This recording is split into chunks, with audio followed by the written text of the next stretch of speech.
Hi, I'm Melinda Van Fleet, and welcome to the Confident Conversations podcast. I'm an author, speaker, and success coach who helps women believe in themselves, build confidence, and take action. This podcast shares authentic and transparent, thought-provoking stories, tips, and tools from my experiences, as well as incredible guests, so you can continue to build your confidence and live your best life. Thank you so much for joining me. Let's get started on this confidence journey. Real quick before we begin, I am super excited about the release of my first book, Confidence Mastery for Couples, a roadmap to a more intimate relationship, and the book releases March 9th. Stay tuned for more about it and other confidence-related books that I will be releasing every 3 months, and there will always be a link in my show notes. Now on to the podcast. Hi, everyone. Welcome to the Confident Conversations podcast. I am super excited. I have my first returning guest since I have rebranded this podcast. It used to be called Crush It in Sales, if you didn't know that, and is now called Confident Conversations, as you do know. And it is Dawn Grooters. She is the founder of Broken Vessel Sales, and she was on episode 46. So I definitely want people to be able to go back and listen to old podcast episodes. There are always so many nuggets of wisdom in old podcast episodes. I'm always that person digging through old podcast episodes, trying to find more nuggets. So I'll put that episode number in the show notes. But welcome, Dawn. Thank you, Melinda, and hi, everyone.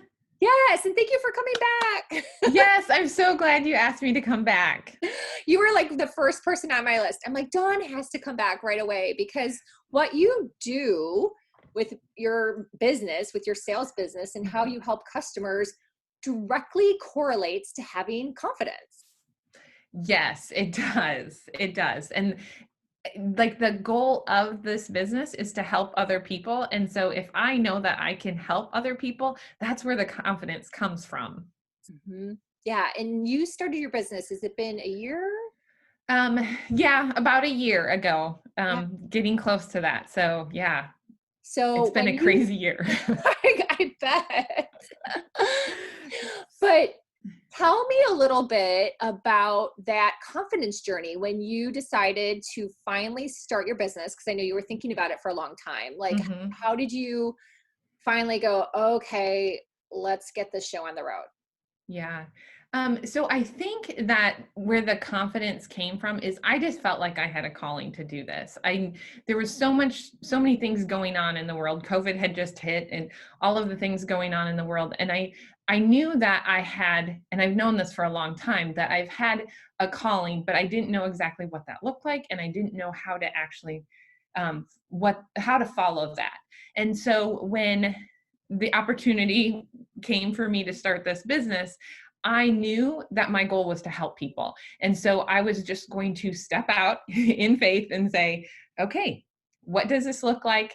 My business plan that I had written 6 months beforehand was completely different now that COVID had hit. And so I just knew I needed to help people. And so I just, took on the responsibility of saying, okay, there's things that I know that I've gained over the experiences that I've had, and this is what I want to share with people and know that it can help people. And so, having so much knowledge about a particular subject like sales or inside sales, I knew that knowledge would help people. And so that's what I wanted to do with it.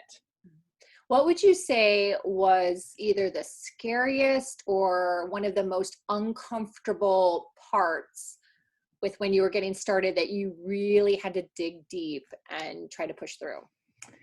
So I would probably say putting myself out there.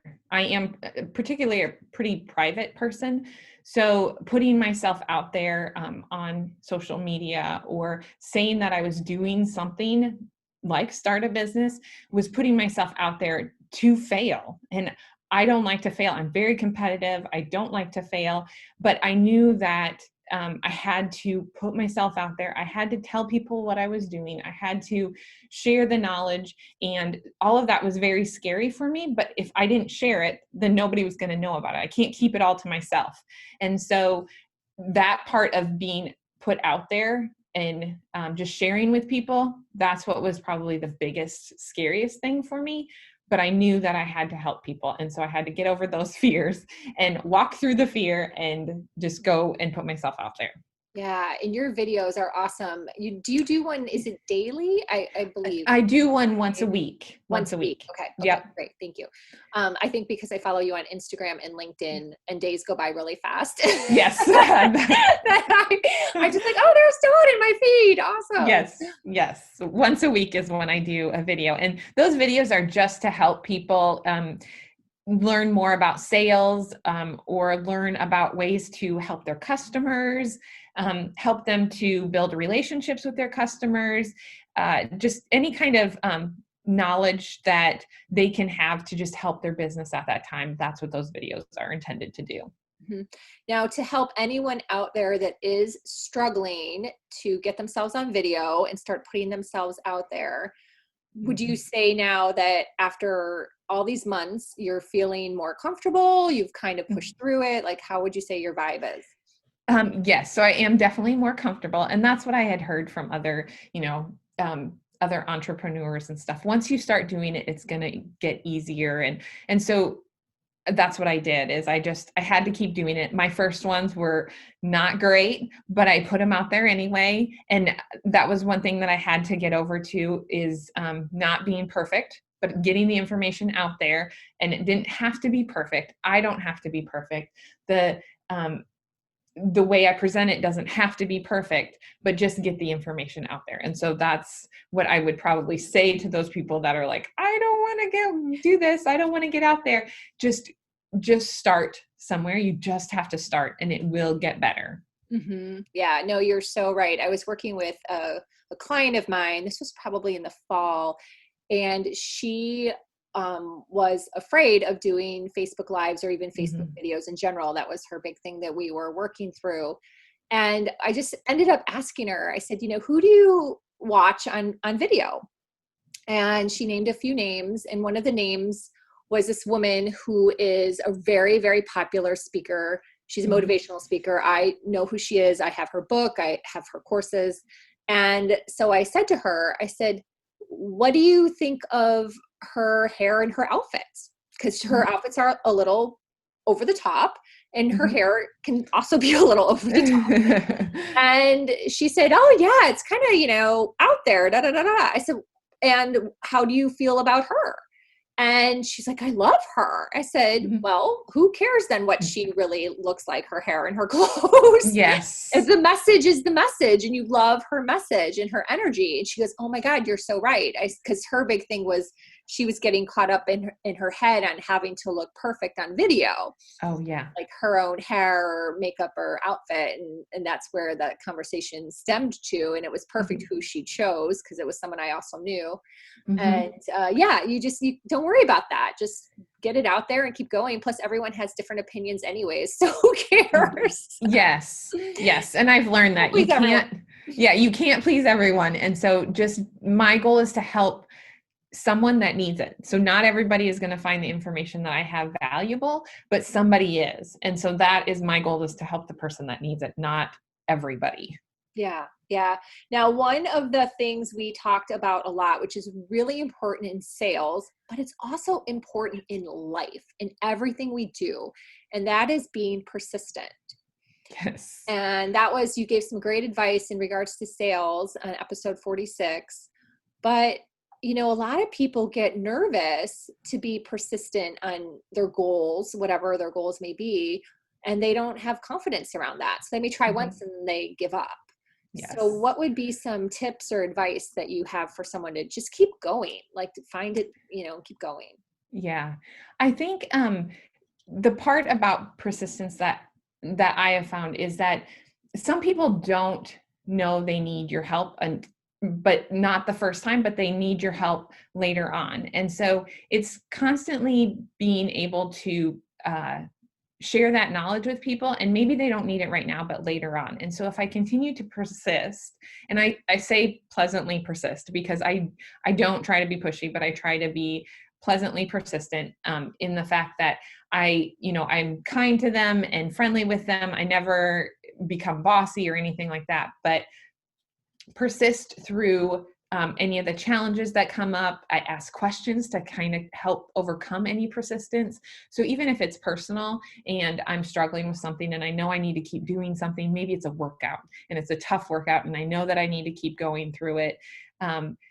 I persist through it. And so some of the questions I even ask internally are, well, why are you struggling with this? Just keep moving, just keep is it a mind thing right now? Is it physical? Is my legs really tired right now? What is it that I need to overcome, and kind of ask myself questions to be able to overcome and continue to persist through that workout. Mm-hmm. And that happens with, customers, as I talk to customers too. If maybe, they're like, I'm not interested in this product right now, then I would ask them questions about, well, is it the price point? What are the things that are holding you back right now? So then I can learn what those things are, and then I can overcome those objections and continue to persist with that customer. Yeah. Yeah. And I love how you say pleasantly persistent. That is like really good, because I do believe there's I don't even want to say fine line. It's a pretty definitive line. Yes. Especially what's going on out there in social media and Yes. LinkedIn, it's like, no, I said, like, I'm not interested. Get to know me in my feed. And then they're still like, oh, well, tell me about how you gain coaching clients. I'm like, okay, no. Yes. So yeah, so that person that I just blocked and removed this morning is not pleasantly persistent. So yes. Yes. he's annoying. Yes. So I want him out of my energy. Yes. So yeah, so it is good, because I'm sure you experienced this in sales too. But I just found that, it might take a couple years for some people Yes. working with you. Yes, that's completely true. So I had a very good customer that I worked with, and for years I was telling her about this particular line that she should sell because in her store, because it was a really good line, and I knew that it retailed well. And she had had past experiences with that particular line that were not good. And she was like, I'm never buying that line again. I'm never buying that line again. It took me 5 years of just, she would ask me what are top sellers, and I would tell her this line. It took me 5 years for her to say, okay, I'm going to give it a try again. And then it became one of her top lines. But it was me just, and I was pleasantly persistent. She would ask me what the top sellers were, and I would tell her. And it took 5 years for us to get that line back in the store, but it was something worth value. And it taught me a great lesson of like, don't ever give up on that. Like, don't give up just because they say no. And so I think that's really important, just to know that, it might take a long time and you might not see the results right away, but it is definitely worth it. And what did you do when she finally placed that order? I was quite excited because it was a large order. Oh, I was quite excited. And, I told her, I'm thankful that you're giving this line another opportunity, because I do think it will sell really well for you. And so it was just one of those like internal celebrations that you're like, oh, finally, this works. And that's what I think is so important, is to remember those things. And the more you have of those and you keep in your bucket or your back pocket or however you want to put it, and celebrate those and remember those, then that gives you the confidence to keep on going, because those challenges don't stop. That is so true. That is so true. And when you're in the middle of the challenge, that's when it's good to go back and remember those, to say, okay, I was here before and I persisted through, and look what happened. So I can do it again. Yep, exactly. Exactly. I love that. So tell me a little bit about how you can work on your confidence if you're having just a really tough time and you don't have something easily in your back pocket. What are some other tools that you can just think of, some simple things or more challenging things that you can rely on to kind of get you to change up your energy and get out of a little bit of a funk? So I think some of those things, I do think it is good to change some of those times when you're stuck in a not great situation, to change your mindset. I think that's huge. Change your attitude, the way you're looking at things. I often try to instead of trying to assume like this situation the way it's going to happen, I think through like, okay, what's something positive I can take from this? Since it's like a hard situation, is there something I'm learning in this? Is there something that is causing me to grow? Usually growing pains. I have a teenager, and so his legs always hurt, and so he's going through growing pains. Growing sometimes really hurts, but I can grow so much more in those difficult times. And so just looking through different pair of glasses to say, what is it that I'm growing right now? Or what are the things that I'm experiencing that are going to help me later on? So it's changing that attitude and mindset in those difficult times to help me to continue to persist is what I tend to do both personally and professionally. Mhm. Yeah. Wow. And that's so true. If you think of your son, that's such a great analogy. Mhm. Like Yeah. he actually is going through the physical pain, but he's going to be taller and Yep. become an Yep. adult. So yeah. And often we forget about those things as adults that we went through a lot as in our younger lives and selves too. So Yes.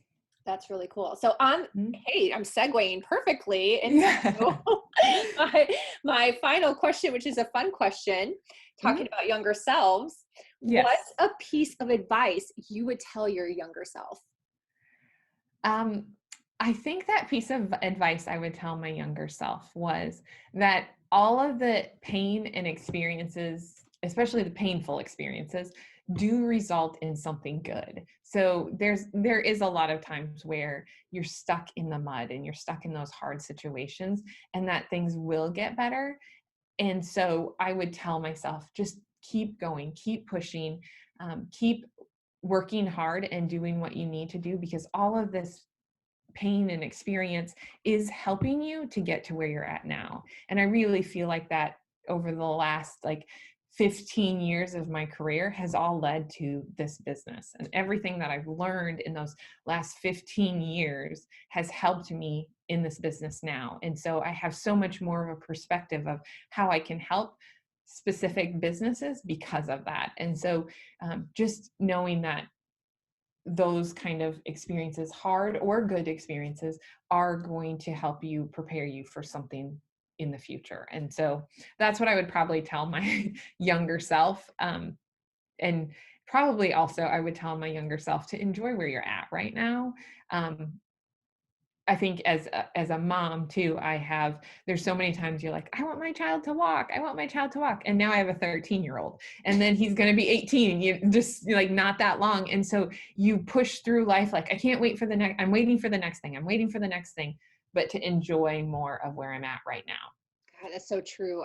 I'll never forget this. My dad telling me when I was a kid, he would tell me all the time, just wait, when you get older, time goes by really fast. Just wait when you Yeah. get older, because you'd be like, oh, I want summer to be here. And then, oh, I want Yes. summer to end. And, like all those things that you say as a child. And then my dad would be like, time is going to go by fast when you get older. And Yeah. it's so true. I mean, look at, we're almost in March. This is the end of middle of February that we're recording Yeah. this, and it'll be March soon. So it's Yeah. crazy. Yeah. And the other thing I'd say is, if we could have created a crystal ball company that really worked, Oh, yes. that would help too. Like so often I'm like, well, just tell me where I'm going. Tell me what's going on. So Yes. yeah, then Yes. you don't have that, but that's just not how it works. So Nope, that's not how it works. And I have said the same thing. I wish I just knew how this was helping me, how that ask the questions and I would get the answers. And that's not the way it works, but I have gone through enough that I understand that all of the painful and hard situations do result in something that can help you to grow and set you up for just to be a better person. yeah, definitely. And I've found, I'm trying to think of when I wrote about it or spoke about it. It's pretty recent, but it's not like a new thought to me, at least, and probably not to you either.